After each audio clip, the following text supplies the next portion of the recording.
প্রাণপ্রিয় কুমিল্লাবাসী, হিন্দু মুসলমান দাঙ্গা বাঁধানোর জন্য অনেকে এখনো পর্যন্ত চেষ্টা চালিয়ে যাচ্ছে। ওয়াদানা আনকা ওয়িজরাক আল্লাযী আনকাযা যহরাক। হে নবী, আমি কি আপনার পিঠ থেকে বোঝা নামিয়ে দেইনি যা আপনার পিঠকে বাঁকা করে রেখেছিল? এটা ১৫০০ বছর আগের কথা। ওই সময় আয়ামে জাহিলিয়াত, এটা নবীজির পিঠকে বাঁকা করে ফেলেছিল। আল্লাহ ওই সমস্ত বোঝাগুলো কোরআনে কারিম দিয়ে সব দূর করে তার মাজা, তার পিঠকে আবার মেরুদণ্ডকে সোজা করে দিয়েছিল। ২০২৪-এর ৫ই আগস্টের আগ পর্যন্ত আমরা আয়ামে জাহিলিয়াত দেখি নাই, কিন্তু আওয়ামী জাহিলিয়াত দেখেছি। এটা আমাদের বুকের উপরে যে পাথর চাপা দিয়ে রেখেছিল, হযরতে বেলাল, হযরতে খাব্বাবকে যেভাবে অত্যাচার করেছিল, হয়তো এভাবে না হলেও ইনডাইরেক্ট এদেশের 18 কোটি মানুষ ঠিক বুকের উপরে একটা পাথর নিয়ে আমরা বসবাস করতাম। আল্লাহ যেন পাথরটা নিজের হাতে সরিয়ে দিয়েছে। দরুদ আর সালাম পড়ছি মুহাম্মদ রাসূলুল্লাহ সাল্লাল্লাহু আলাইহি ওয়াসাল্লামের প্রতি, যারা আনিত আদর্শ পেয়ে আমরা খুশি না বেজার? বলেন বলেন।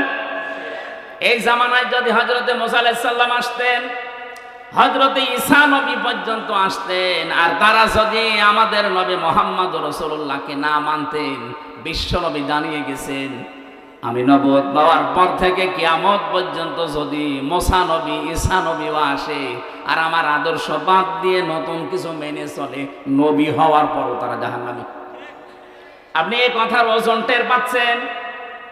এত বড় নবী, আল্লাহর সাথে যিনি কথা বলতেন, কালিমুল্লাহ, আল্লাহর রূহ বলা হয় হযরতে ঈসা রূহুল্লাহ, এই সমস্ত নবী এখন যদি আসতেন আর মুহাম্মদ রাসূলুল্লাহর আদর্শ বাদ দিয়ে যদি অন্য কাউকে মেনে চলতেন, তারা পর্যন্ত জাহান্নামী হয়ে যেতেন। তা আপনি যাকে মেনে চলেন, যার আদর্শ মতো চলেন, উনি কি মুহাম্মদ রাসূলুল্লাহর চাইতেও দামি? আমি ইঙ্গিত দিলাম, জ্ঞানী মানুষ আশা করছে আপনি বুঝে ফিরেছেন। এরপরও যদি কেউ না বোঝার ভান করে থাকেন, আপনার এখানে বসে নবী ওয়াজ করলো আপনার কাজ হবে না। এই কোরআন কিন্তু নবীজি আবু জেহেলের সামনেও যেভাবে পড়েছিলেন, আবু বকরের সামনে ওইভাবেই পড়েছিলেন। আবু জেহেল কোরআন শোনার পরে তার শয়তানি বেড়ে গেছে, আর আবু বকর কোরআন শোনার পরে তার ঈমান যা ছিল আরো বেড়ে গেছে। এজন্য এখানে যারা বসেছেন, যদি আবু বকরের মতো মন নিয়ে বসেন, ঈমান যা আছে মাস্ট বি আরো বাড়বে।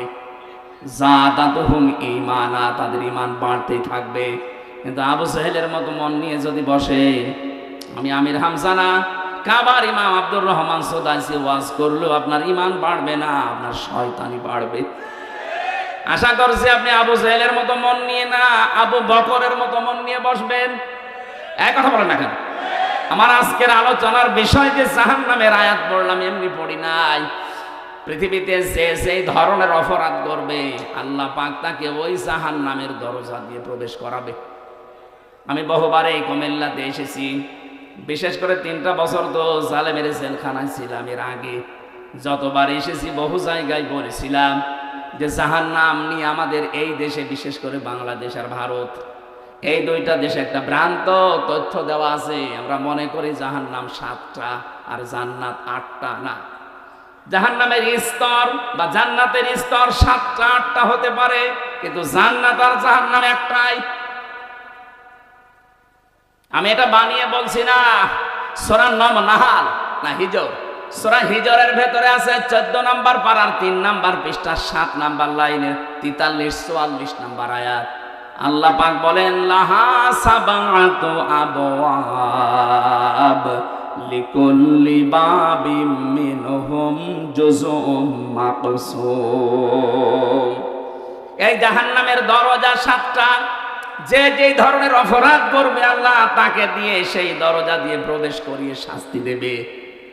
তাহলে জাহান্নাম কয়টা? এই যে প্রাইমারি স্কুল দেখেন, স্কুল তো একটা, ক্লাসরুম 5টা। যে যেই ক্লাসে পড়ে সেই দরজা দিয়ে সে প্রবেশ করে। আপনি ক্লাস 5-এ পড়েন, আপনি 4-এর ক্লাসে এসে বসে থাকবেন, আপনার কোনো লাভ আছে? ক্লাস 2-তে পড়েও কোনোদিন ক্লাস 5-এ এসে বসে থাকলে লাভ আছে? না, আপনাকে বসতেও দেবে না, ওখানে ক্লাস করতেও দেবে না। কারণ যে ক্লাসে পড়েন ওই দরজা দিয়ে প্রবেশ করে ওই জায়গায় বসেন। জাহান্নামে একটা, তার স্তর আল্লাহ বানিয়েছেন 7টা। আমরা জানি জান্নাত 8টা স্তর বানিয়েছেন, আমরা মনে করি 8টা না। আল্লাহ পাক জান্নাতের স্তর বানিয়েছেন 100টার উপরে, এই কোরআনে আছে। সবগুলো আমরা জানি না, আমরা মাত্র 8টা জানি। আর জাহান্নাম 7টা না, জাহান্নামও 100টার উপরে স্তর আছে, আমরা 7টা বেশি জানি।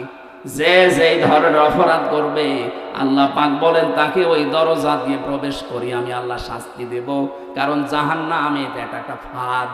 এটা কি পাখি ধরে মানুষ কি দিয়ে? ফাঁদ দিয়ে। বলেন না কেন? সূরা নাবার 21, 22, 23 এই 3টা আয়াতে ওই তথ্যগুলো আছে। তাফসীরুল কোরআন মাহফিল লিখেছেন, আমরা তাফসীর আকারে কথা বলবো ইনশাআল্লাহ। জবান খুলে এবার পড়েন, আউযু বিল্লাহি মিনাশ শাইতানির রাজিম। একটু বাতাস দিতে 5 মিনিট। বিসমিল্লাহির রহমানির রহিম।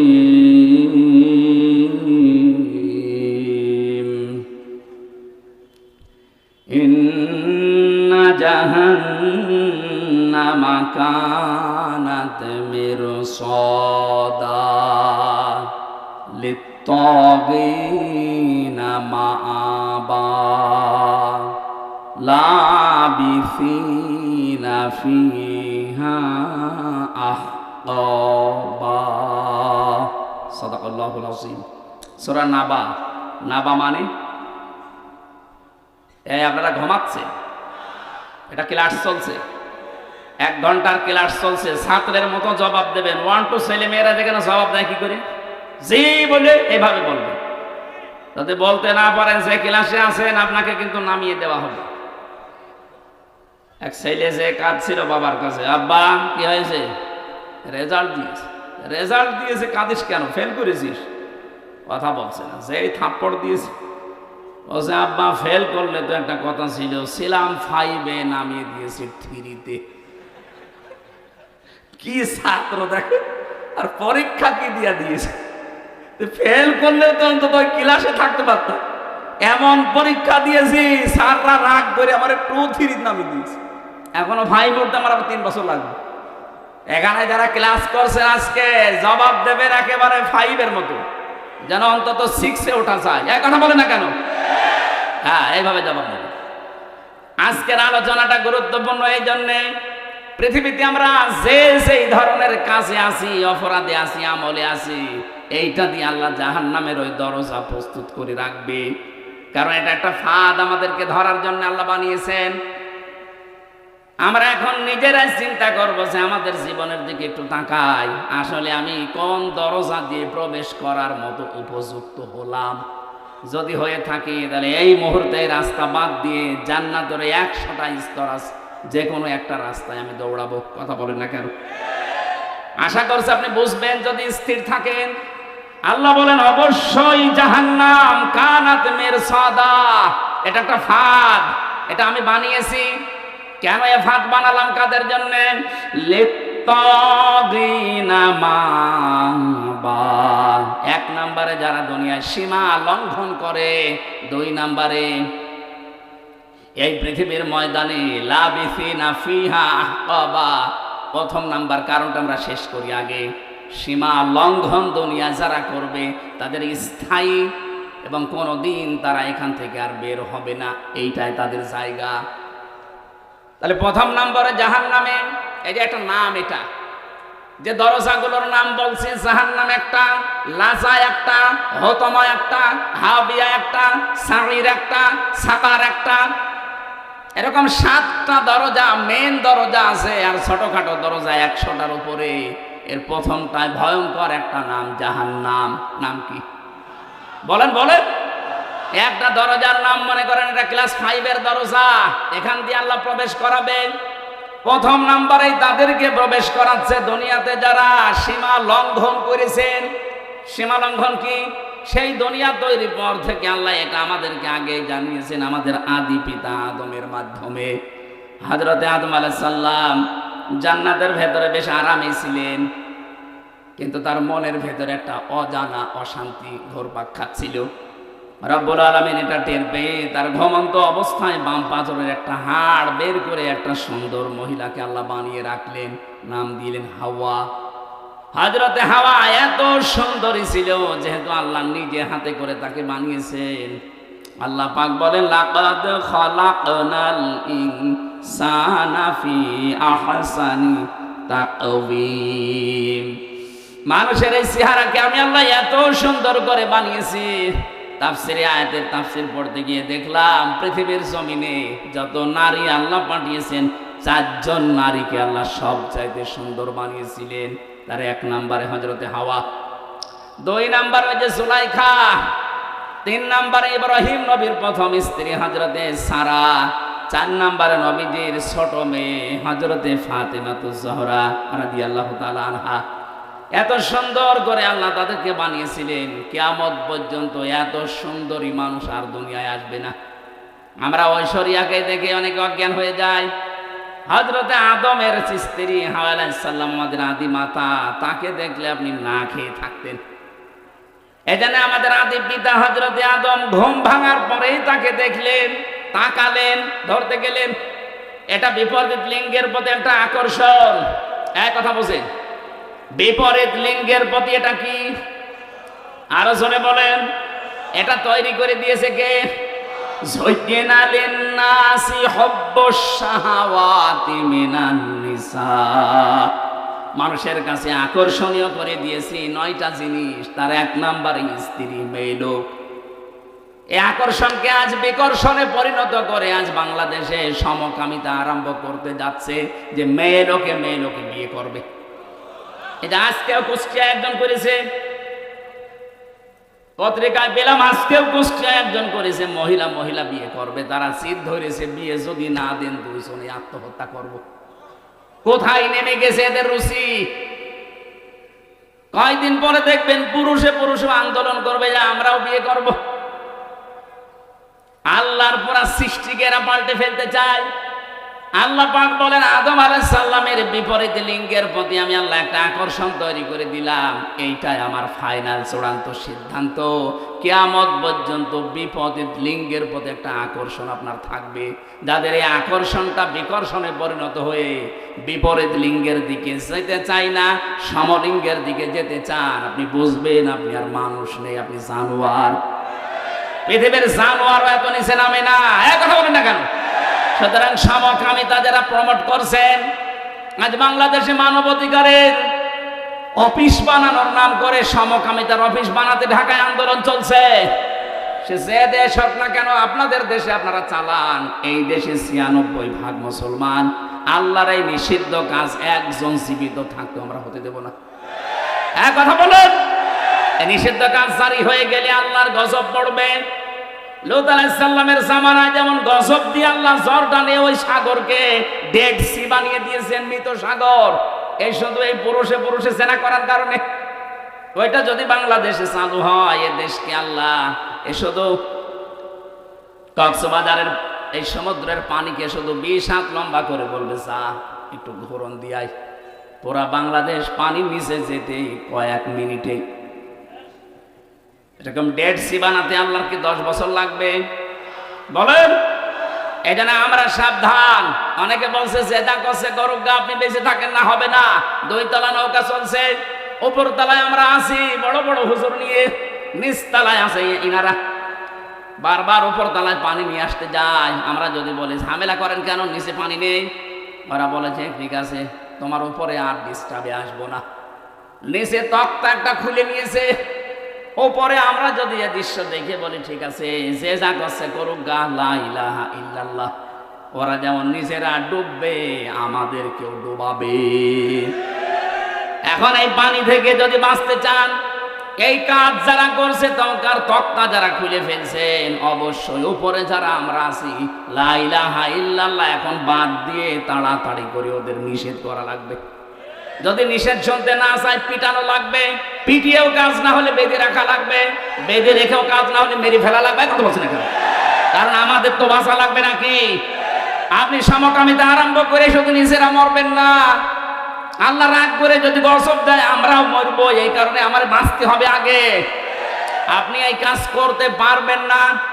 এই জন্যে তো বাংলাদেশে এত আন্দোলন হচ্ছে যে ফারুকীকে তাড়াতাড়ি সরান, সে সমকামিতে প্রমোট করে। আমরা ফারুকের বিরুদ্ধে না, কিন্তু তার এই নিকৃষ্ট কাজের বিরুদ্ধে। সে যে সিনেমাগুলো বানিয়েছে, এই ব্যাচেলর, 60% সিঙ্গুলার নাম্বার, একটাতেও মুসলমানের কোনো উপকার হয় দেখান। শুধু চরিত্র ধ্বংস করা আর পরকীয়া প্রেম কি করে করা যায় সেইটা শিখিয়েছে। এখন প্রশ্ন আসতে পারে, হুজুর আপনি কয়দিন দেখিয়েছেন, আমার দেখা লাগে না। এগুলো স্ক্রিপ্ট দেখলেই বোঝা যায় যে এর ভেতরে আছে কি। নিজের স্ত্রীকে দিয়ে যারা সমকামিতার এই প্রমোট করে, বিশেষ করে যে ব্যাচেলর, এই সিনেমাতে যে মানুষগুলো অভিনয় করেছে তাকান, এই মানুষগুলো নিজের স্বামীকে বাদ দিয়ে কি করে পরকীয়া প্রেম করা লাগে এই শিক্ষা জাতিকে দিচ্ছে। এমনি জাতিকে ধরে রাখা সম্ভব হচ্ছে না। এমনি নাচনি পড়ি, তারপর যদি ঢোলের বাড়ি পায় ও তো কাপড় খুলে নাচবে। কথা বলে না কেন? এই জন্য তো বারবার আমরা আহ্বান জানাই, প্রতিবাদ জানাই, কষ্ট হয় আমাদের, এরপরেও আমরা প্রতিবাদ জানাচ্ছি। আপনি অপরাধ করে নিজে মরবেন না, আমারে নিয়ে মারাবেন। কথা বলেন ঠিক কিনা? আমরা আমাদের নিজেদের বাঁচার তাকিদে হলেও এই প্রতিবাদ করছি। সুতরাং আজ যারা সমলিঙ্গের প্রতি আকর্ষণ, আপনি আর মানুষ নেই, আপনি জেনে রাখেন আপনি জানোয়ার।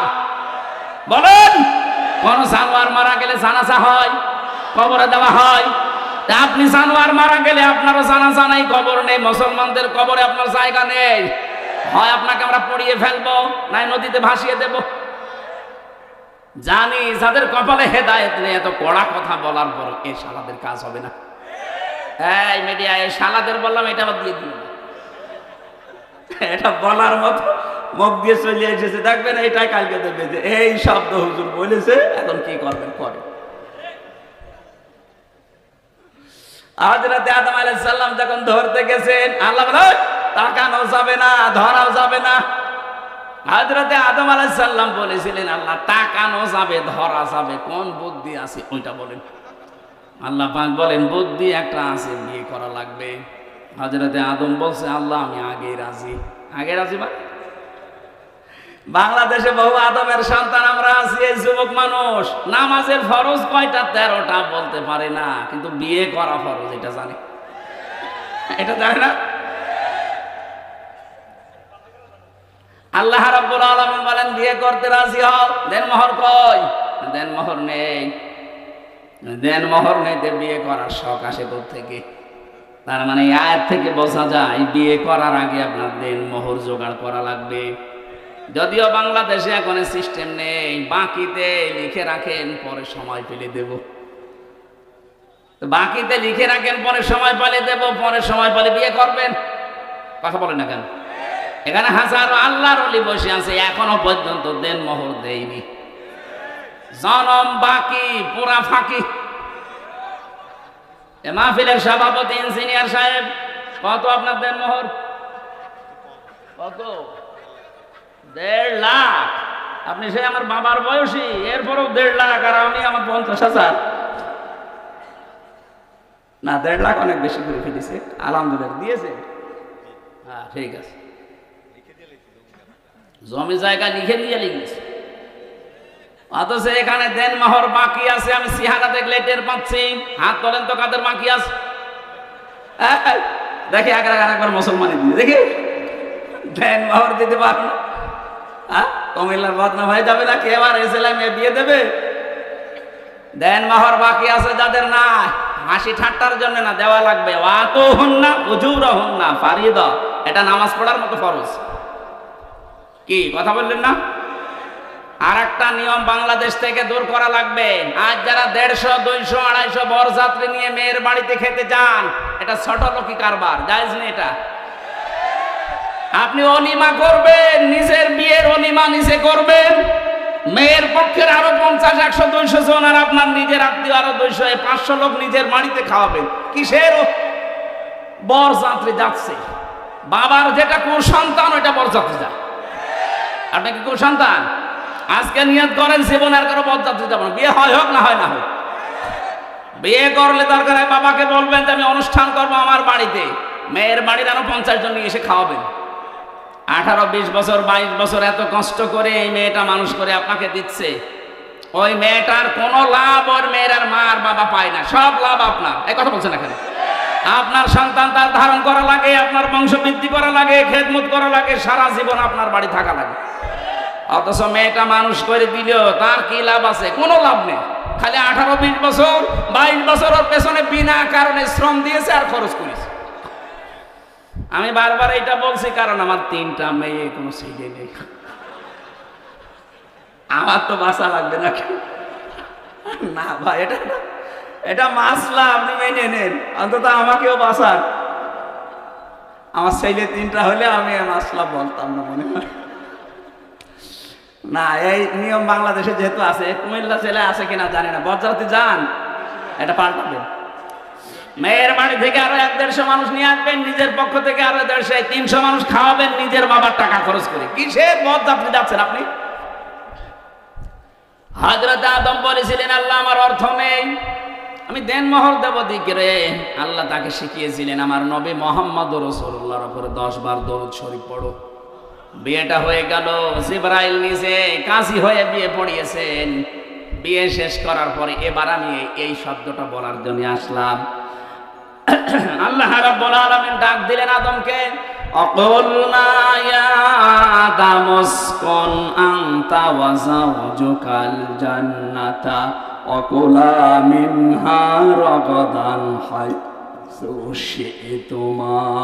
কয়েকটা মাসলা এখান থেকে আসবে, খুব ভালোভাবে শুনবে। আল্লাহ পাক বলেন, আদম বিয়ে হয়ে গেছে, বউ নিয়ে চলে যাও বাড়িতে। জান্নাত হযরত আদমের বাড়ি আর আমাদের বাবার বাড়ি। কথা বলেন না কেন? জান্নাত হযরত আদমের বাড়ি আর আমাদের, আরো জোরে বলেন আমাদের। কি পেলেন এখান থেকে? বিয়ে করার পরে ওয়াকুলনা ইয়া আদম উসকুন আনতা, আপনি নিজে, ওয়া যাওজুকাল জান্নাহ, আর আপনার স্ত্রীকে। তার মানে বউ বিয়ে করার পরে ওটা নিয়ে আপনার বাবার বাড়ি যাওয়া লাগবে। অথচ কত মানুষ আরো ঘর জামাই থাকে। আপনার লজ্জা নেই? আপনার বিয়ে করে বউ বাড়ি থেকে নিয়ে যাওয়া লাগবে বাবার বাড়ি, আর আপনি নিজে সহ থেকে যাচ্ছেন ঘর জামাই। না, এই সিস্টেম পাল্টান, এটা ছোটলোকি কারবার। বউ নিয়ে বাবার বাড়ি যাবে, যেই শেষ নেই। আল্লাহ শিক্ষা দিয়েছেন এখানে 3টা অকুলা। যারা আরবি গ্রামার বসে জিজ্ঞাসা করেন, আল্লাহ কিন্তু আনতা অকুলা দিতে পারতেন, একবারেই দিয়ে বসন দিয়েছেন যে নিজের বাড়িতে বউ নিয়ে যাওয়ার পরে নিজে মরণের খাওয়া খাবা, এরপরে বউকে খাওয়াবা না, একবারে কোলা দিয়ে বসন কেন দিলেন? আজ বাংলাদেশে নারী পক্ষ, নারী স্বাধীনতা আন্দোলন, নারী বিপ্লব পরিষদ, নারী মুক্তি পরিষদ, 13টা সংগঠন কাজ করছে মেয়েদের অধিকার আদায়ের জন্য। অথচ আল্লাহ যে অধিকার মেয়েদের দিয়েছে, কিয়ামত পর্যন্ত পৃথিবীর কেউ এই অধিকার দিতে পারবে না। আল্লাহ পাক কি সমতা দিয়েছেন দেখেছেন? কোলা আদম নিজে খাবে, তারপরে বউ খাবে, হবে না। যেই পরিমাণ সেই মানের খাবার নিজে খাবে, ওই মানের খাবার স্ত্রীকে খাওয়ানো লাগবে। এমনকি কোন মানুষ যদি ভালোবাসা মহব্বতের নজরে নিজের স্ত্রীকে খাবার খাওয়ায়, প্রতিটা লোকমা সাদগা দেওয়ার মতো সওয়াব হয়। মানুষ খাবার খাওয়ায় নিজের বউ বাদ দিয়ে অন্যের বউকে। ও বলছে ঠিক, তার মানে ও কি করে? কুমিল্লাবাসী, আজ বাংলাদেশে যদি আয়াতটা রাষ্ট্রীয়ভাবে কায়েম থাকতো, আল্লাহর কসম, মেয়েরা যে আন্দোলনগুলো করার জন্য বিভিন্ন ফাঁদে পা দিয়ে আজ বেপরদা হয়ে চালাচ্ছে যে আমাদের অধিকার দেওয়া লাগবে, সমান অধিকার। কিসের সমান অধিকার? আল্লাহ পাক আপনাদের অধিকার আমাদের চাইতে আরো 3 গুণ বেশি দিয়েছেন। কি কথা বললেন আদমকে? যাওয়া কোলা, নিজে যা খাবে, নিজে যা পড়বে, ওই পরিমাণে ওই মানের খাবার হওয়া লাগবে। আপনি নিজে খাচ্ছেন বিরিয়ানি, বউকে খাওয়াবেন খিচুড়ি, হবে না। ওই মানের খাবার তাকে দেওয়া লাগবে, নাই তো আপনি কিয়ামতে জালেম হয়ে উঠবেন। এই জন্য তো 2টা 3টা 4টা যাদের বউ, তারা যাতে ইনসাফ করতে না পারে, এই কারণেই তারা জাহান্নামী হয়ে যাবে। আল্লাহ 2টা 3টা 4টা বিয়ের কথা বলেছেন ঠিক, কিন্তু শেষে এসে বলেছেন যদি ইনসাফ করতে না পারো, যদি ভয় হয়, আশঙ্কা হয়, তে 1 বউ নিয়ে সন্তুষ্ট থাকো। 2 নম্বরে রাগাদান হাইসো শি'তুমা, বউ নিয়ে শুধু বাবার বাড়িতে নিজের বাড়িতে নিয়ে আটক অবস্থায় রাখবা, ঘরের ভেতরে না। ওকে নিয়ে বেড়াতে যাবা, যেখানে ইচ্ছা যাবা, যা ইচ্ছা খাবা। তার মানে বউ নিয়ে বেড়াতে যাওয়া মাঝে মাঝে এটা আদম নবীর সুন্নাত। এই নির্দেশ কার? আরো জোরে বলেন। কোনদিন নিয়ে গিয়েছেন কোন জায়গায় বেড়াতে? স্ত্রীকে সাজগোজ করার জন্য কোন স্বামী যদি অর্থ ব্যয় করে, নবীজি বলেন ওটা আল্লাহর রাস্তায় দান করার স্বভাব। মিজান সাহেব যদি ওনার স্ত্রীর জন্য প্রতি মাসে 20,000 টাকা করে সাজগোজ করার জন্য কসমেটিক কিনে দেয়, মনে করবেন 20,000 টাকা আমি আল্লাহর রাস্তায় দান করে আসলাম। কোন স্ত্রী তার নিজের স্বামীকে নিজের দিকে আকৃষ্ট করার জন্য যদি সাজগোজ করে আয়নার সামনে বসে বসে যতক্ষণ সাজবে নফল নামাজের সওয়াব হবে। আজ এই পারিবারিক জীবনে এই ছোটখাটো বিষয়গুলো গুরুত্ব দেয় না মেয়েরা, এই কারণে অধিকাংশ স্বামী পরকীয়া প্রেম করে। এটা আরেকটু জোরে বলতে পারলেন না? আর একটু জোরে বলো। তার মানে পরকীয়া প্রেম এলাকায় চলছে।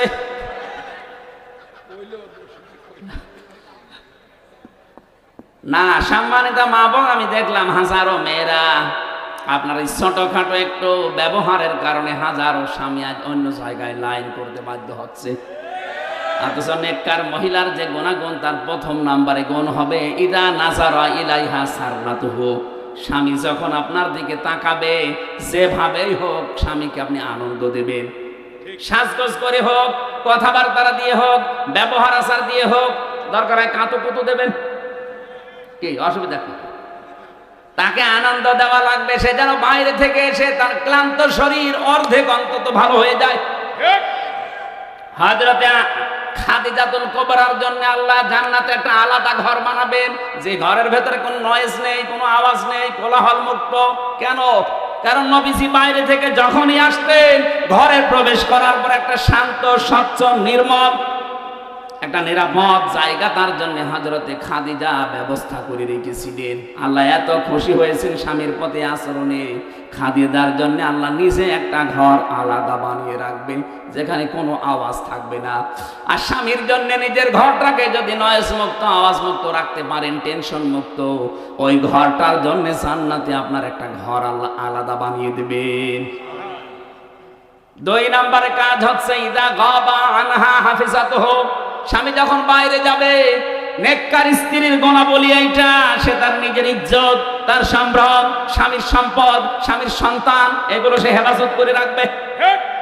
অধিকাংশ মেয়েদের ভেতরে গুণগুলো আজ নেই। ওরা নামাজ পড়ে, রোজা রাখে, দান সাদগাও করে, হজও করে এসেছে, অথচ স্বামী বাইরে গেলে মনে হচ্ছে ও দিন পেয়েছে। এমন এমন মানুষকে মোবাইলে কথা বলে, অথচ মেয়েরা মোবাইলে কথা বলবে কোন ফোর্সে, কোন আওয়াজে, সে আওয়াজ পর্যন্ত আল্লাহ কোরআনে দিয়েছেন। সূরা আহজাব 22 নাম্বার পারা, প্রথম নাম্বার পৃষ্ঠা, 3 নাম্বার লাইনের 32 নাম্বার আয়াত। এটা তাফসীরে খাজানের ভেতরে আছে।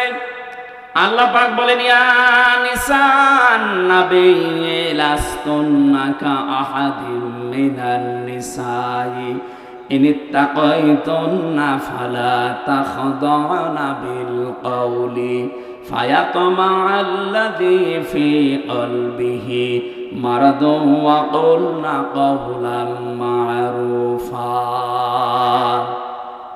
তাফসীরে খাজের বাড়ি যে যদি দেখেন সূরা আহজাবের 32 নম্বর আয়াত, এখানে কয়েকটা তথ্য আছে। আল্লাহ বলেন, হে নবীর স্ত্রীরা, যদিও নবীর স্ত্রীরা উম্মতের জন্য মা, উম্মতের জন্য কি?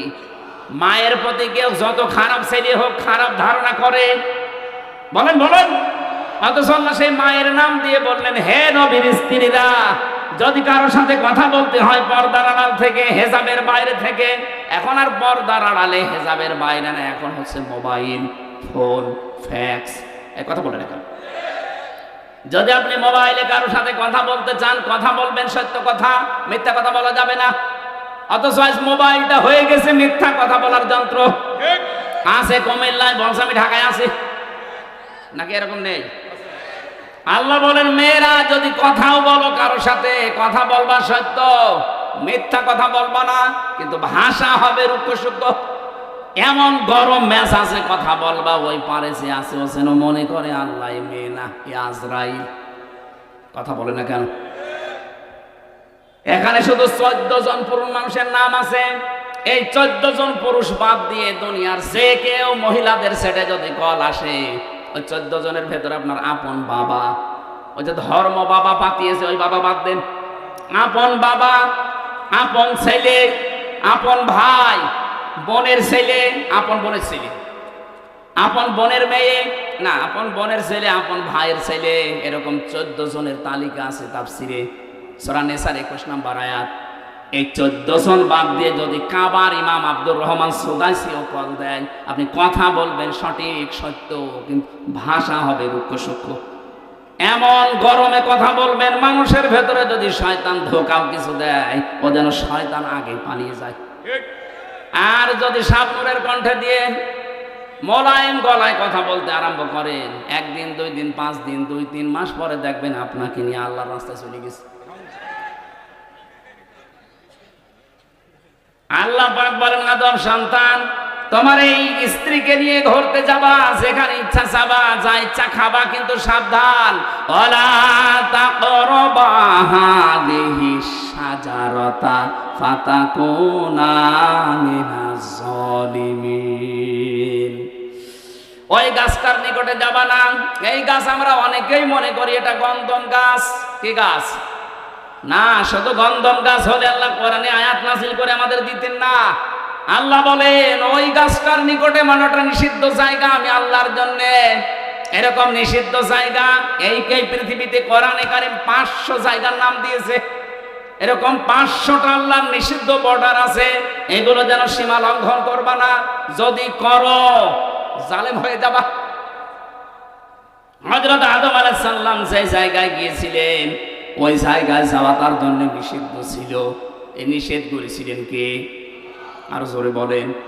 আপনার বউ নিয়ে ঘুরতে যাবেন, মেয়ে নিয়ে যাবেন, কিন্তু এমন অনুষ্ঠানে যাওয়া যাবে না যেখানে গেলে নিজেরও পর্দা থাকে না, বউরও পর্দা থাকে না।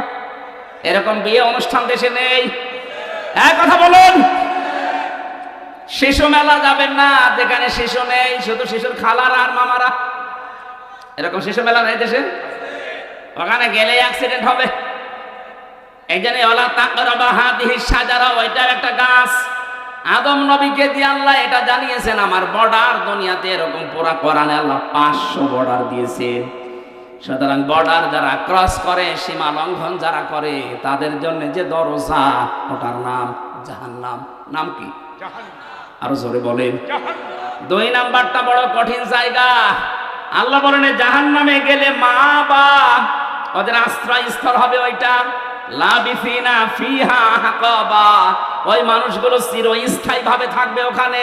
আজ বাংলাদেশে অনেকে কি প্রচার করেছে আমি জানি না, অনেকে মনে করেন যে আমি জাহান্নামে যাবো 2-5 দিন, 1 বছর 5 বছর পরে বের হয়ে চলে আসবো।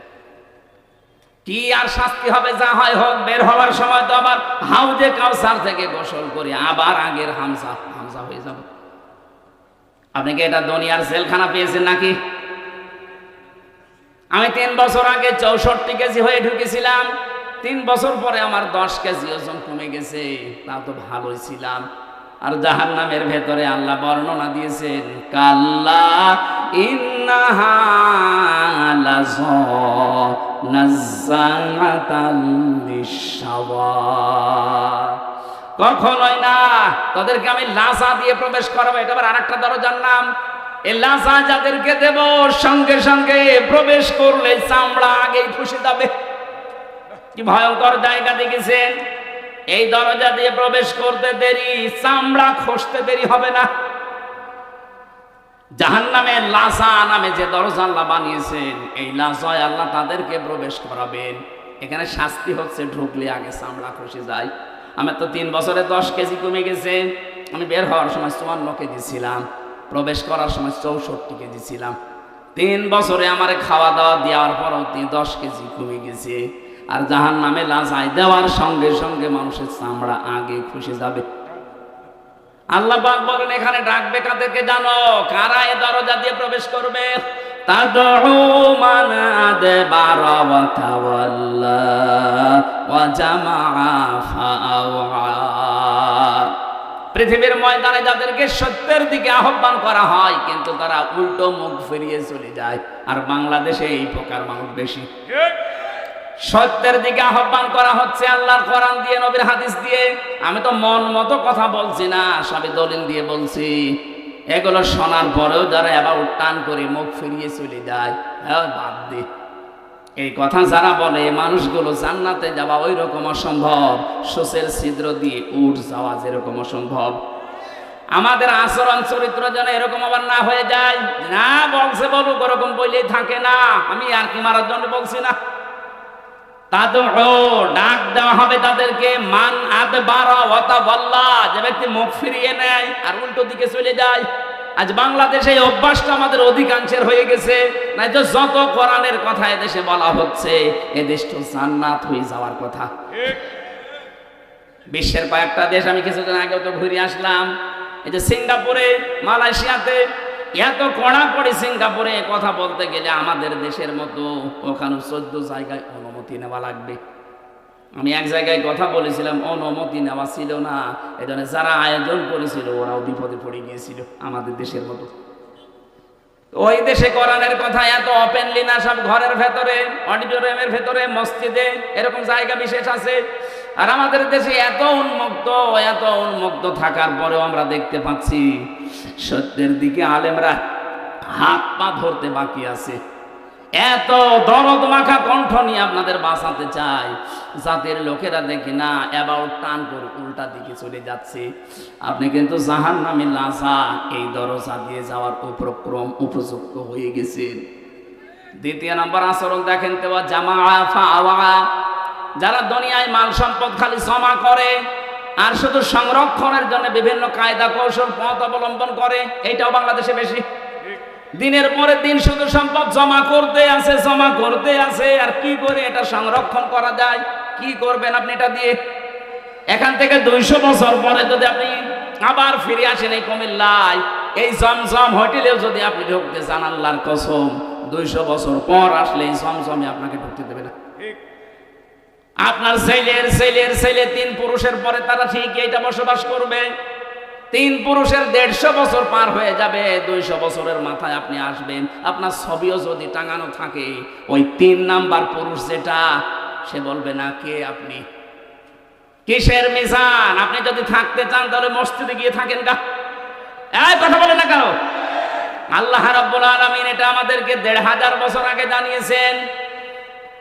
আমাল হায়াতুদ দুনিয়া ইল্লা মাতাউল গুরুর। দুনিয়ার জীবনটা কিন্তু ধোঁকা। ও আমার বান্দা বান্দিরা, অনেক ভালোবাসি তোমাদেরকে, এই ধোঁকায় পড়েছে নিজের আসল পুঁজি নষ্ট করে ফেলো না। সুতরাং আমরা প্রশ্নপত্র হাতে পেয়ে গেছি, এরপরও যদি ফেল করি, আমার মনে হয় আমাদেরকে 5 থেকে 3 নামিয়ে দেওয়া দরকার। আমরা 3 নামতে চাই না, আমরা 4 থেকে 5 থেকে 6-এ উঠতে চাই। যেন দুনিয়ার জীবনটা যেন অন্তত আমরা বুঝি এটা একটা ধোঁকার জায়গা। সে যেই বলেন, আপনার মা বাবা ও ধোঁকা, ছেলে মেয়েও ধোঁকা। স্বার্থ ছাড়া এই পৃথিবীতে কোনো মানুষকে ভালোবাসে আমি পাইনি। এই জন্য ধোঁকায় পড়ে যেন আমার আসল পুঁজি আমি নষ্ট করি না ফেলি। যাই করব আমার আখেরাতের পুঁজি যেন ঠিক থাকে। কথা বলে না কেন? আজ হারাম উপায় করেছেন যারা, একটা হারামকে আল্লাহ স্থায়িত্ব দেয়নি। কোরআনে কারিমে আল্লাহ জানিয়েছেন, ইয়ামহাকুল্লাহুর রিবা ওয়া ইউরবিস সাদাকাত। পৃথিবীতে যারা হারাম ইনকাম করবে, সুদ দিয়ে, মানুষকে ধোঁকা দিয়ে বোকা বানিয়ে যারা উপায় করে, এগুলো আমি আল্লাহ ধ্বংস করি। এর বাস্তব প্রমাণ এই দরবেশ কত কোটি কোটি টাকা আত্মসাৎ করেছে আপনি দেখেন। 36,000 কোটি টাকা কোথায় এখন আজ শুয়ে আছে? আমাদের মতো জেলখানায়, পার্টিতে শুয়ে আছে। বাস্তবতা এইটাই। কি হয়েছে এখন? যদি সে মারা যায়, বলেন তো বাংলাদেশে 1 নাম্বার ধনের তালিকায় তার নাম ছিল, কি হলো এগুলো দিয়ে? পোড়াটাই আল্লাহ ধ্বংস করে ফেলেছে। আগস্টের 5 তারিখে দেখেছেন কত গাড়ি, 5 কোটি, 8 কোটি, 12 কোটি টাকার গাড়ি রাস্তায় পড়ে আছে, মালিক নেই। হারাম ইনকাম করলে আল্লাহ স্থায়িত্ব দেয় না, ওটা আল্লাহ ধ্বংস করে দেয়। কিন্তু বৈধ জিনিসের কোনো ক্ষয় নেই, যতটুকুই হোক আল্লাহ পাক নিজে বলেন আমি এটা বৃদ্ধি করতে থাকি। প্রত্যেকটা জায়গায় যেন হারাম থেকে বেশি হালাল ইনকামের দিকে যতটুকু সম্পদ রেখে যান যেন জায়েজ থাকে। আপনি একেবারে পাহাড় পরিমাণ তৈরি করে গেলেন, যদি ওটা সংরক্ষণের লাইন রাস্তা সব ক্লিয়ার করেও রেখে যান, 200 বছর তালিকা দিয়েছিলাম, 200 বছরও লাগবে না, 100 বছর পরে আসলেও আপনাকে আপনার নিজের ঘরে আর উঠতে দেবে না। আল্লাহ এই জীবন সম্পর্কে ভালোভাবে অনুধাবন করার তৌফিক আমাদেরকে দাও, বলেন আমিন। কোরআনে কারিমে সূরা নমলের 50 নম্বর আয়াতে আল্লাহ জানিয়েছেন, অমাকারু মাকরাও ওয়া মাকারনা মাকরাও ওয়া হুম লা ইয়াশউরুন। হে নবী, ওরা ষড়যন্ত্র করেছিল, এমন ষড়যন্ত্র করেছে, সূরা ইব্রাহিমের তাফসিরে পেয়েছি পাহাড় পর্যন্ত টলে যাওয়ার উপক্রম হয়েছিল। মাকার না, আমি আল্লাহ নিজেও একটা কৌশল করলাম। ষড়যন্ত্র করে কাফেরেরা আর কৌশল করে আল্লাহ। শব্দ দুইটাই মাকার না, মাকরন এটাই মাজদার, কিন্তু বাংলা অর্থ করার সময় আকাশ পাতাল পাল্টিয়ে গেছে। কাফের বেঈমানদের বেলায় এই শব্দটার বাংলা অর্থ দাঁড়াবে ষড়যন্ত্র, দুর্বিসন্ধি, আর আল্লাহর ক্ষেত্রে এই শব্দটার অর্থ দাঁড়াবে কৌশল। অমাকারু অমাকার আল্লাহ আল্লাহু খায়রুল মাকিরিন। আল্লাহ বলেন ওরা ষড়যন্ত্র করেছে আর আমি আল্লাহ কৌশল করেছি, আমি সবচাইতে উত্তম কৌশলী। বাস্তবে দেখেন 15.5 বছরে যত ষড়যন্ত্র ওরা করেছিল সবগুলোর মোকাবেলা আমাদের চাই ইমানে সম্ভব না। আল্লাহ পাক মনে হচ্ছে নিজের কুদরতি হাতে এই কৌশল অবলম্বন করে সবগুলো দূর করে দিয়েছে। হুয়া জিতাবাকুম ওয়া মা জাআলা আলাইকুম ফিদ-দীন মিন হারাজ। তিনি সেই আল্লাহ যিনি তোমাদেরকে নির্বাচিত করেন। কুমিল্লাবাসী নির্বাচিত করা হয় যে পদ্ধতিতে, ওর নাম নির্বাচন। কথা বলেন না কেন? আজ বিশ্বের বিভিন্ন মোড়লদের কাছে ধর্ণা দিচ্ছে যারা পালিয়ে গেছে, 2 বোন একসাথে। ওনারা এখন বলতে চাচ্ছে যে আমরা নির্বাচিত ছিলাম, আমাদেরকে উৎখাত করা হয়েছে। এটা দাহা মিথ্যা কথা। আপনি নির্বাচিত ছিলেন এই 15 বছরে, শয়তানও বিশ্বাস করে না। এমনকি যদি কেউ ঘোড়াকে জিজ্ঞাসা করে, ঘোড়াও হাসবে যে একটা কথা বলবে। আমি কথা বলতে পারি না, কিন্তু আমি তো হাসতে পারি। যে কথা শুনলাম এ তো আমিও না হেসে পারি না। ঘোড়া দাঁত বের করে হাসবে না? এত বড় ডাহা মিথ্যা কথা একটা হাসি মানুষ বলেন কি করে? হাসিদের বদনাম হয়ে যাচ্ছে। এই জন্য আশা করছে আমরা যেহেতু হাসি, আমাদের গায়েও লাগে কেউ মিথ্যা বললে। মানুষ গালি দেয় শালার পাঁচি, কথা বলে না কেন? এই জন্য আমরা আশা করব অন্তত আপনারা 2 বোন একসাথে পালিয়েছেন, একটু আল্লাহ বিল্লাহ করেন।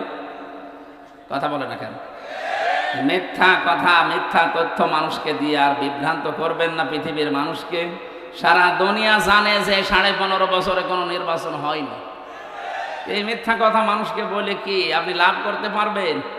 হ্যাঁ, ষড়যন্ত্র করছেন, এর মোকাবেলায় আল্লাহ বলেন আমি নিজে কৌশল করি। অমাকার না, একালিপ টান আছে জমা মোতাকাল্লিম, এটা হামজার দায়িত্ব না, কৌশল করা দায়িত্ব কার? যেহেতু আল্লাহ আমাদেরকে নির্বাচিত করেছেন লক্ষ লক্ষ নবীর উম্মতদের মাঝখান থেকে উম্মতি মুহাম্মদ হিসাবে, আর আমাদের উপরে যত বিপদ আপদ মুসিবত আসবে, ষড়যন্ত্র আসবে, ওমা জাআলা আলাইকুম ফিদ-দীন মিন হারাজ, দিনের উপরে চলতে থাকবেন। যত ষড়যন্ত্র আসবে, বিপদ আপদ আসবে, আল্লাহ বলেন আমি নিজে এখানে কর্তা, নিজে দায়িত্ব নিয়ে ওগুলো সব সরিয়ে দেব। আপনি লক্ষ্য করে দেখেন 15.5 বছরে জুলুম অত্যাচারের স্টিম রোলার যেভাবে চলেছে, 1500 বছর আগের কথা জানি না, কিন্তু 15.5 বছর দেখলে মনে হচ্ছে আমরা আগে আর সে আইয়ামে জাহিলিয়াতের যুগে ফিরে গিয়েছিলাম। এ কঠিন পরিস্থিতি মোকাবেলা করা শুধু আমাদের দ্বারা হয়নি, আল্লাহ নিজে এই বিপদ আপদ সরিয়ে দিয়েছে। সর্বশেষ সরিয়েছেন 2024 সালের 5 আগস্টে। কথা বলেন না কেন? কেন সরালেন? আল্লাহ রাব্বুল আলামিন বলেন ফালাম্মা নাসু মা যুক্কিরু বিহি ফাতাহনা আলাইহিম আবওয়াবা কুল্লা শাই। সূরা আনআমের 44 নম্বর আয়াতে আছে, পৃথিবীর মানুষ যখন আমি আল্লাহর আদেশ নিষেধ ভুলে যাই, তখন তাদের বরকতের যা দরজা, শান্তির দরজা, ওগুলো আমি আল্লাহ খুলে দেই। লা ফাতাহনা, একটা দরজার কথা না, আবওয়াব বহু বচন দিয়েছেন, বাবের বহু বচন। ওদের আনন্দের যত দরজা আছে, সুখের যত দরজা আছে, আমি আল্লাহ নিজে খুলে দেই। কোন সময়? যখন তারা আমার আদেশ ভুলে যায়। আমরা দেখতে পেলাম 2006 সালের 28 অক্টোবর যে ঘটনা তারা ঘটিয়েছে, তামাম পৃথিবীর ইতিহাস তারা পাল্টিয়ে ফেলেছে। বিশ্ববিদ্যালয়ে থাকাকালীন বহু ইতিহাস পড়েছি, কিন্তু এই ইতিহাস কোনোদিন পড়িও নাই, শুনিও নাই যে মানুষ হত্যা করার পরে লাশের উপরে ড্যান্স দেওয়া যায়। অথচ এটা দুনিয়ায় হয়েছে। এই কথা বলে না কেন? একটা কুকুরকে মারার পর লাশের উপরে ড্যান্স দিয়েছে, আমি পাইনি, দেখিও নি। কিন্তু জসিম ভাইকে তারা হত্যা করার পরে লাশের উপরে নৃত্য করেছে, ড্যান্স দিয়েছে।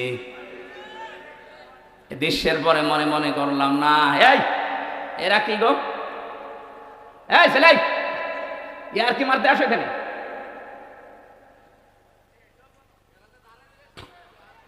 এখান থেকে যান, যান যান যান, হয় বসেন না, বাড়ি চলে যান, যান।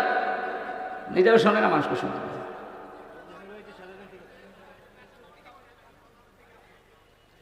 আমার ভাইরা,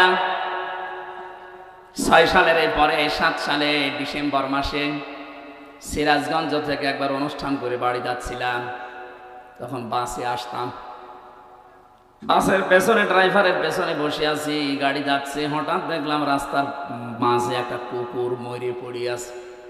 ড্রাইভার কুকুরের ওপর দিয়ে না দিয়ে বাম দিয়ে চালিয়ে দিল, গাড়ি ঝাঁকি দিয়েছে। ড্রাইভারকে বললাম, আপনি এমন করলেন, এখনই তো উঠিয়ে যেত। ড্রাইভার আমারে বলছে, দেখছেন একটা কুকুর মরে পড়ে আছে, আমি ডবল করে চাপা দেব, আমার বিবেক নেই। আরে ভাই, এ তো মরা কুকুর, এটা মেরে ফেললে কি আর না মারলে কি, তো মরেই গেছে। ড্রাইভার আমার দিকে ঘুরে বলছে, হুজুর আপনি কি আসলে হুজুর নাকি ভান ধরেছেন? আপনি কেমন হুজুর? আপনি দেখেন একটা মরা গরু, মরা কুকুর পড়ে আছে, আমি ডবল করে চাকা চালাবো, আমার বিবেক কি মরে গেছে? পিঠের ওপরে থাবা দিয়ে বললাম, আপনার নাম কি? সুব্রত। নাম শুনে বুঝলাম ইমান নেই, কিন্তু বিবেক আছে। এক কথা বলছেন, এখন ইমান আছে, নামেই বোঝা যাচ্ছে ইমান নেই। সুব্রত বালা, তার মানে বিবেক আছে। একটা মরা জিনিস, যদিও নিকৃষ্ট জীব কুকুর, তারপর আপনি মারতে পারলেন না ডবল করে। এই পৃথিবীতে আমরা চোখে দেখা কত বছরে জীবিত মানুষকে পিটিয়ে সাপের মতো মেরে ফেলার পরে দেখলাম তার লাশের ওপরে ড্যান্স দিচ্ছে। এটাকে মানুষ বলা সম্ভব? এদের কাজ নিষিদ্ধ করা হচ্ছে এমনিতে না, আমি নাম ধরেই বলছি। ছাত্রলীগ নিষিদ্ধ করার মতো 100 কারণ আমি বলতে পারবো এখন, কিন্তু এদের বৈধতা দেওয়ার মতো একটা কারণ নেই। আপনি যাদের বৈধতা দেবেন, কোন কারণে একটা দেখান। বিশ্বজিৎকে যারা মেরে ফেলতে পারে, একটা হিন্দু মানুষ যে মেরেছিল ওই শাওন, তাদের একজন আমার সাথে জেলে ছিল। বলছে, ভাই এমন কোপ দিলাম, আমারে বারবার বলছিল যে কিসের শিবির, আমি হিন্দু মানুষ, আমি আপনাদের মতো হাফ হাতা না, আমি ফুল হাতা, তারপরেও ছাড়ি নাই। কথা বুঝতেছে? আমি ওই দিন ওই শব্দটা শুনেছিলাম যে আমরা মুসলমানরা হাফ হাতা আর ওরা ফুল হাতা। একটা একটা করে আপনি জাহাঙ্গীরনগর বিশ্ববিদ্যালয়ের দিকে তাকান, 100 মেয়ের ইজ্জত সম্ভ্রম নষ্ট করার পর ওরা মিষ্টি বিলোচন করেছে যে আমরা সেঞ্চুরি করলাম।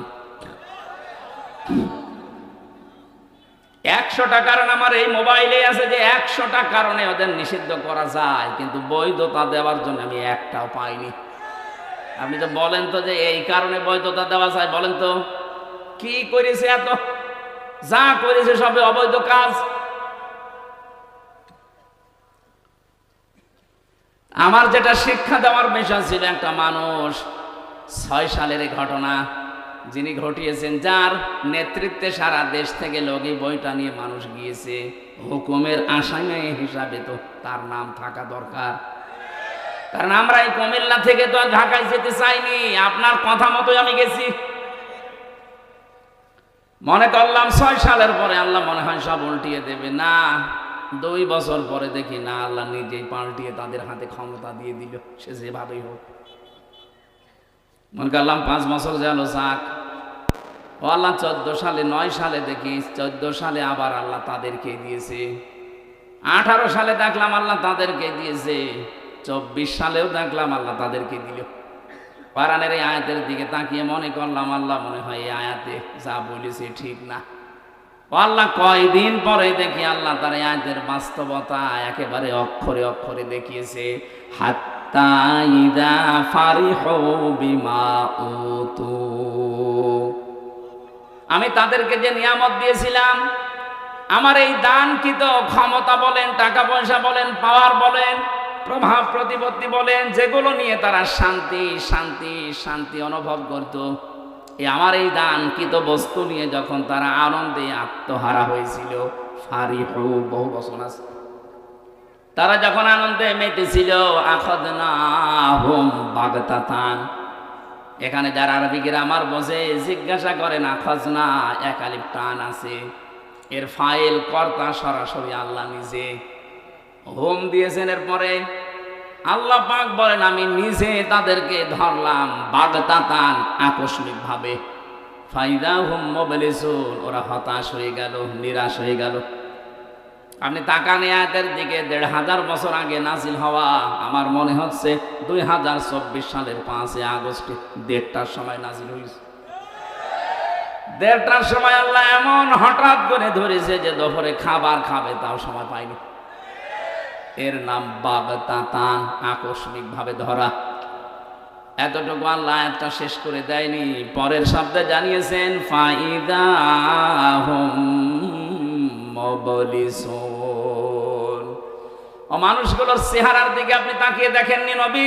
ওরা হতাশ হয়ে পড়েছে, নিরাশ হয়ে গেছে। যতগুলো জালেম এই 5 তারিখের পরে ধরা পড়ছে, আপনি তাকান, প্রত্যেকের চেহারায় হতাশার ছাপ। এই যে কালামানিক চেহারা দেখেছিলেন যেদিন ধরা পড়ে, কলার পাতায় শুয়েছিল, এমনকি বিসি পর্যন্ত উড়ে গেছে। ওর সংসার করার কাজ শেষ, সংসার করবা।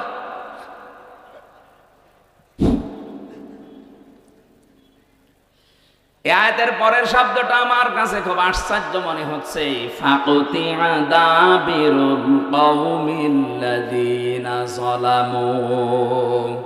আল্লাহ পাক বলেন আমি নিজে জালেমদের শিকড় কেটে দিয়েছি।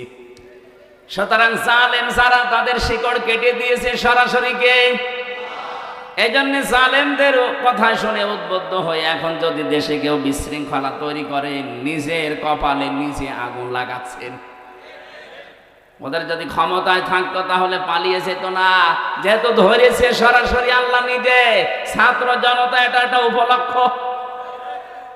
বিএনপির মতো, জামাত ইসলামের মতো এত বড় বড় রাজনৈতিক দল 15.5 বছরে এক চুলও নড়াতে পারে নাই। সেখানে নিরস্ত্র, কিচ্ছু হাতে নেই, খালি হাতে ছাত্র ছাত্রী। আমার মনে হয় আল্লাহ ঠিক আবাবিল পাঠিয়েছিল। এই শব্দটা তারই প্রমাণ, মাকার না। আমি নিজে একটা কৌশল করলাম। আল্লাহ পাক পরের শব্দ দিয়েছেন মাকারাহুম লা ইয়াশউরুন। এমন কৌশল করেছি যে যারা টেরও পায়নি। কোনদিন ভাবে না যে ছাত্র, এই নিরস্ত, এদের মাধ্যমে আমাদের পালিয়ে যাওয়া লাগবে, কোনদিন ভাবে না। আল্লাহ রাব্বুল আলামিন পরের আয়াতে জানিয়েছেন ফানজুর, নজর করে দেখো, কাইফা কানা আকিবাতু মাকরিহিম। দুনিয়ায় যারা ষড়যন্ত্র করেছিল তাদের পরিণাম আমি কি করেছি আপনি তাকান। আন্না দাম্মারনাহুম ওয়া কওমাহুম আজমাইন। আল্লাহ পাক শুধু আন্না দিতে পারতেন, আন্না একালি টান দিয়ে জানিয়েছেন অবশ্যই আমি। অবশ্যই আমি ওদের এবং ওদের জ্ঞাতি গোষ্ঠী যারা ছিল প্রত্যেকের শিকড় আমি আল্লাহ নিজে কেটে দিয়েছি। তাদের প্রত্যেকের শিকড় কাটার দায়িত্ব কার? এখানে শিকড় কেটে দিলে ওইটা আর দাঁড়িয়ে থাকতে পারে না। এদেশে জালেমদের ভিত আর নেই, ষড়যন্ত্র যাই করছেন বিভিন্ন ইস্যু নিয়ে একটাও টিকবে না। যত ষড়যন্ত্র করবেন এদেশের ছাত্র আর জনতা এরা কিন্তু আরো ইস্পাত শক্ত কঠিন মজবুত হবে।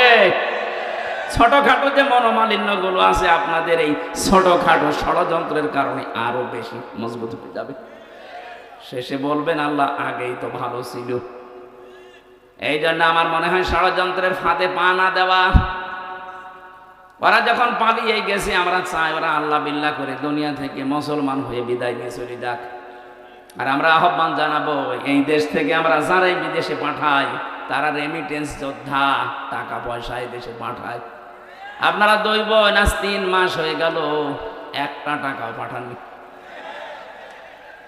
পাঠিয়েছে একটা টাকাও দেয়নি। কি করছেন আপনারা ওখানে? কারো স্বামীর বাড়ি, কারো দুলা ভাইয়ের বাড়ি, অন্তত কিছু দেন। ঋণের বোঝা দিয়ে গেলেন এই দেশে। এত ঋণ করেছেন আপনারা এই দেশে, এখন যত টাকা পাচার করেছেন এটা এখন শোধ তুলতে এই দেশে যেই জন্ম নেবে তার মাথার উপরে 1 লাখ টাকার উপরে ঋণ। আহ্বান জানাবো ওখানে বসে বসে ষড়যন্ত্র না করে গটি না চেলে 2 বোন মিলে টাকা পয়সা যেগুলো পাচার হয়েছে পাঠান, আমরা ঋণ পরিশোধ করি। এটা আমরা চাই না, এটা সারা দেশের মানুষই চাই। এজন্য আমি আর নিচে নামলাম না। পরের আয়াতটা শুনলে আপনার আরেকটু ভালো লাগবে, বলবো।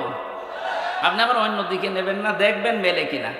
আল্লাহ পাক বলেন ফাতিলকা বুয়ুতুহুম খাবিয়াতাম বিমা যালামু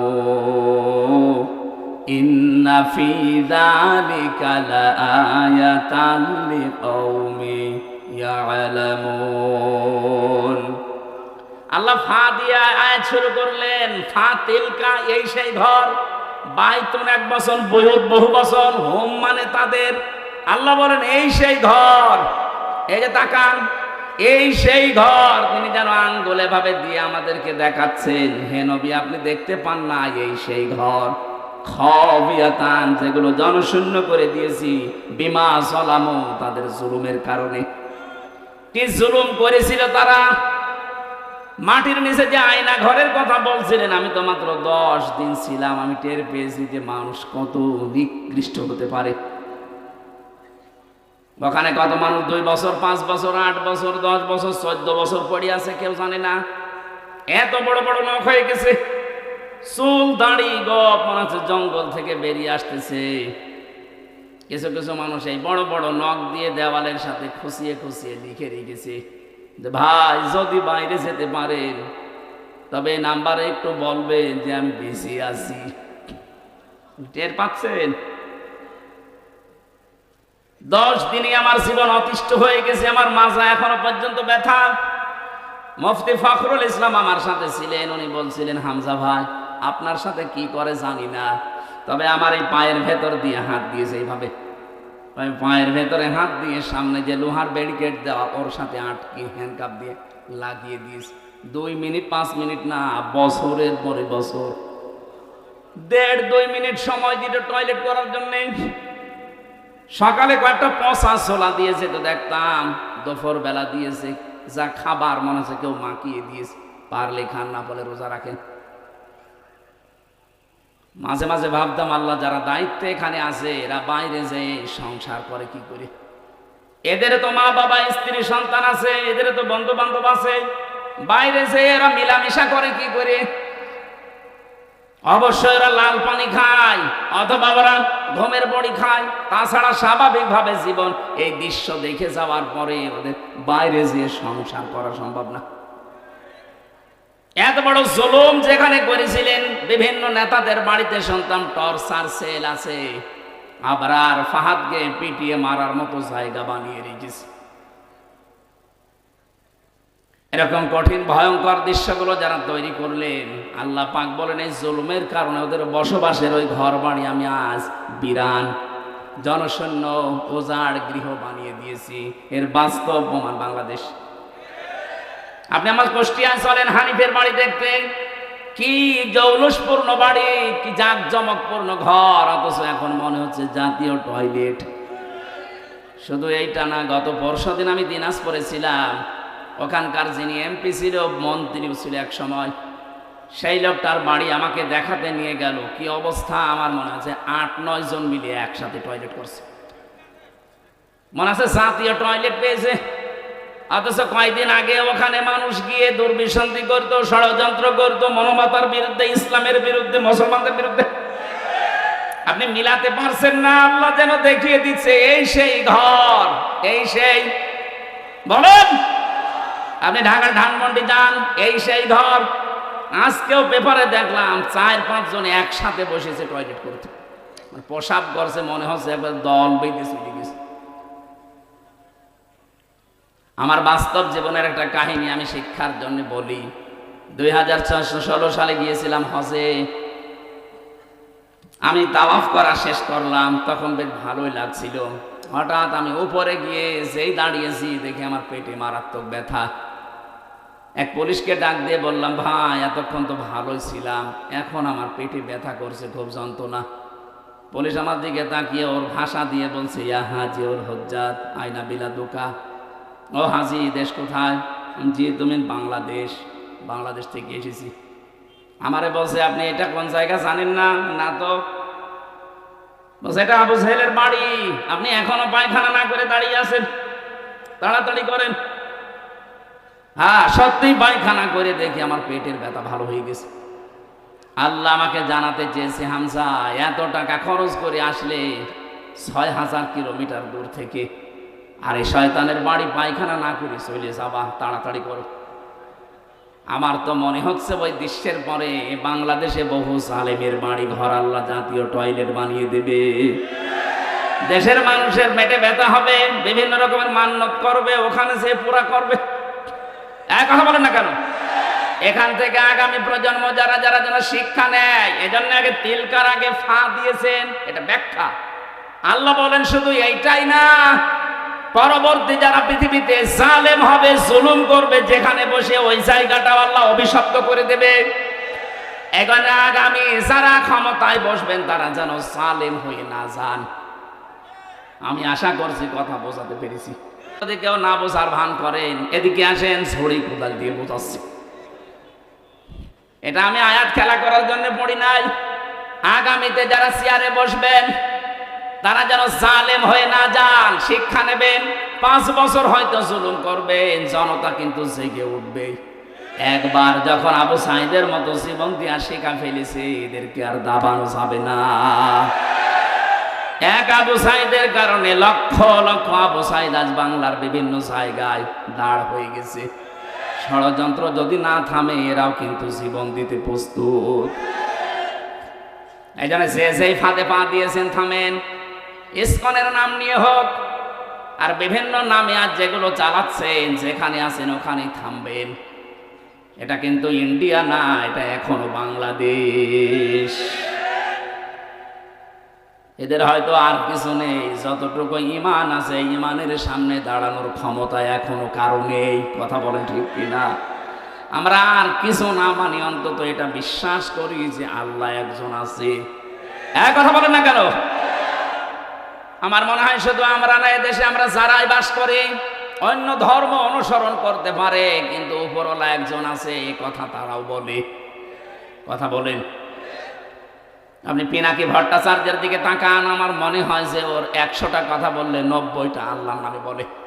অথচ নাম দেখেছেন, ধর্ম দেখেছেন পিনাকি ভট্টাচার্য, হিন্দু মানুষ। আপনি গয়েশ্বর বাবুর কাছে যান, 14টা কথা বললে আমার মনে হয় 10টায় আল্লাহর নামে বলে।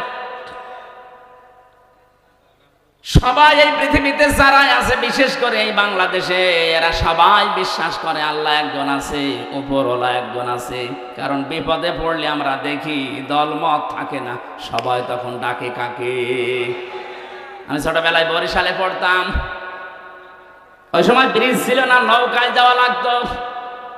লঞ্চে টলারে নৌকায় যখন যাচ্ছি, হঠাৎ দেখি ঝড় উঠেছে নৌকায়, টলাটলি করে নৌকা। আমরা যারা মুসলমান আছি বলছি লা ইলাহা ইল্লাল্লাহ। একজন দাদা হিন্দু আর দাদি দুইজন মিলে আমাদের সাথে পড়ছে লা ইলাহা ইল্লাল্লাহ। কি গো, চেহারা দেখে মনে হচ্ছে অন্য ধর্মের। এই যে এখানে কি দেওয়া থাকে, তিলক। ডাক দিয়ে বললাম, দাদা মুসলমান হয়েছেন কবে? হইনি। কালেমা পড়লেন? যে ঝড় উঠেছে ও কালী দুর্গার কাজ না, আল্লাহ লাগবে। বিপদে পড়লে সবাই ডাকে কাকে? আমরা আজকে শিক্ষা নিয়ে যাওয়া লাগবে। আল্লাহ পাক যদি জালেমদের বাড়ি ঘর জনশূন্য করে দিয়ে টয়লেট বানিয়ে দিতে পারে মাত্র 3 মাসের ব্যবধানে, 3 বছর যেতে দেন, ওই জায়গাতে মানুষ ঘৃণা করেও যাবে না। কারণ জায়গাটা আল্লাহ অভিশপ্ত করে দেয়।